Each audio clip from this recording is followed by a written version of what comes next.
ये तीसरी दफा बीजेपी की सरकार कैसे बनाई, किसने बनाई। इससे पहले 2019 में बीजेपी सत्ता में कैसे आई, इन सब बातों का बहुत खुल करके जिक्र किया। अगर मैं यही बातें दोहराऊंगा तो बहुत समय लग जाएगा, आप काफी देर से बैठे हो। साथियों, लोग नहीं चाहते थे बीजेपी की सरकार इस प्रदेश में तीसरी दफा बने।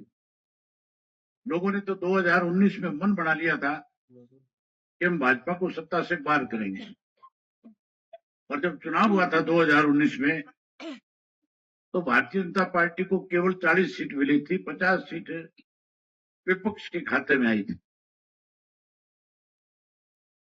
कुछ कांग्रेस के साथी जीत करके आए थे, कुछ इंडिपेंडेंट जीते थे, और 10 ऐसे भी जीत करके आए थे जो ये कहते थे हम चौधरी देवीलाल जी की नीतियों को आगे बढ़ाएंगे। जो लोगों में जाकर के ये कहते थे कि हम भाजपा को सत्ता से दूर रखेंगे, भाजपा को जमुना पार करने का काम करें। लोगों ने विश्वास किया, भरोसा जताया, 10 सीटें जिता दी। उन 10 को जीतने के बाद जहां विपक्ष में बैठ करके भाजपा को सत्ता से दूर रखना चाहिए था, सत्ता से दूर करने के बजाय भाजपा की गोद में बैठ करके चौधरी देवीलाल जी की नीतियों को गिरवी रख दिया। 5 वर्ष तक बीजेपी के साथ मिलकर के झूठ बोल करके, झूठ और लूट की दुकान चला करके इस प्रदेश को बर्बाद किया।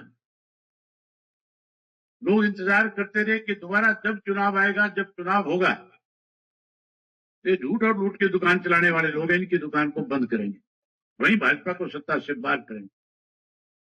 इस बार तो फैसला था कि कांग्रेस की सरकार बनाएंगे। आम आदमी की जबान पे था किस तरह से भारतीय जनता पार्टी को सत्ता में आने से रोका जाए। इसके लिए लोगों ने लामबंद होकर के लड़ाई लड़ी थी। मेरे से पहले चौधरी संपत सिंह जी बता रहे थे कि ऐसा माहौल आज तक इस प्रदेश में नहीं बना था। या तो सन 1987 में जब चौधरी देवीलाल जी ने न्याय युद्ध आंदोलन चला करके लोगों के बीच में जाकर के कांग्रेस के प्रति, जो कांग्रेस हरियाणा प्रदेश को गिरवी रख रही थी, जो कमजोर कर रही थी, उसके खिलाफ एक आंदोलन खड़ा करके माहौल तैयार किया था। और उसका नतीजा ये निकला था कि 87 में जब चुनाव आया तो कांग्रेस पार्टी को जहां सत्ता से बाहर होना पड़ा, वहीं चौधरी देवीलाल के नेतृत्व में 85 एमएलए जीत करके आए थे। अब की बारी में उसी तरह के हालात थे, क्योंकि किसान आंदोलन बहुत लंबा चला था, और उस किसान आंदोलन के दौरान भारतीय जनता पार्टी जो देश और प्रदेश दोनों जगह सत्ता में थी, उसने 750 लोगों को, बेकसूर लोगों को मौत के घाट उतरने पर मजबूर कर दिया था। किसान सर्दी गर्मी की परवाह किए बिना, कोरोना से डरे बिना, अपने फूल से मासूम बच्चों के साथ शीत उड़ती रातों में भी हमने उनको बॉर्डर पे बैठ करके किसानों की लड़ाई लड़ते हुए देखा।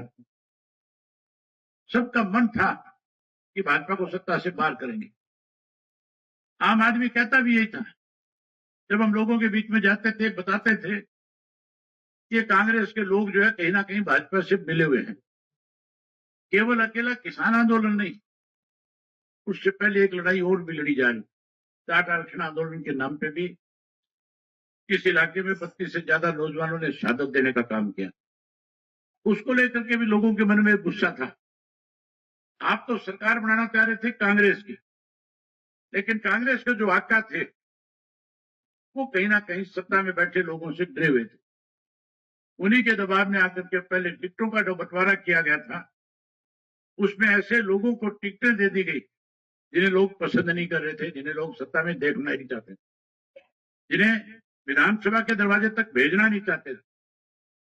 और उसके बाद फिर अपने खड़े किए गए उम्मीदवारों के खिलाफ अपनी पार्टी के बगावती लोगों को खड़ा करके कहीं ना कहीं उन्हें कमजोर किया, हराने का काम किया। नतीजा ये निकला कि जो भाजपा सत्ता से बाहर हो रही थी, बहुमत के साथ सत्ता में आ गई।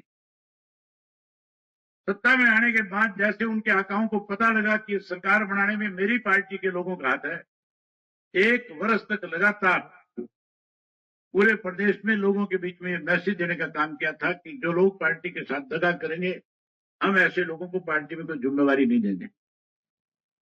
साल भर रखा, साल भर रखने के बाद जब 25 सितंबर को चौधरी देवीलाल जी का जन्मदिवस रोहतक में मनाया जा रहा था, तो कहीं ना कहीं इस बात का डर और भय दिखा करके अपोजिशन के लीडर की कुर्सी हासिल करी कि अगर मुझे नहीं बनाया गया तो आने वाले समय में जो मतदाता हमारे साथ लगा वो फिर इंडियन नेशनल लोकदल पार्टी के साथ चला जाएगा, कांग्रेस हरियाणा प्रदेश से साफ हो जाएगी।